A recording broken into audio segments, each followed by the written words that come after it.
Welcome to Happy Tummy with Annalie. Hello mga kahapitami, libre na naman ang ulam namin. Nakakuha kami ng konting gabi, okra, talong at malunggay sa garden namin mga kahapitami. So luto na naman tayo ng lauoy. Heto na, mag-add tayo ng red bell pepper at saka yung onions, saka meron tayong konting ginger at lemongrass. Unahin natin yung gabi mga kahapitami. So pakuluan lang natin gabi at ang luya mga kahapitami. Pakuluan natin, hintayin maging malambot siya.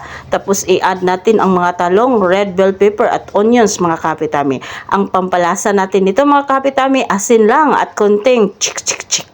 This time mga kahapitami, i-add na natin ang okra kasi malambot na ang ating talong.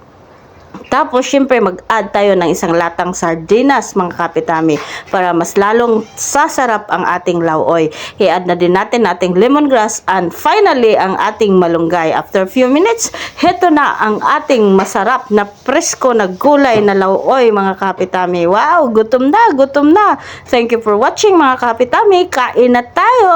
Oh, di ba? Sarap na, libre pa.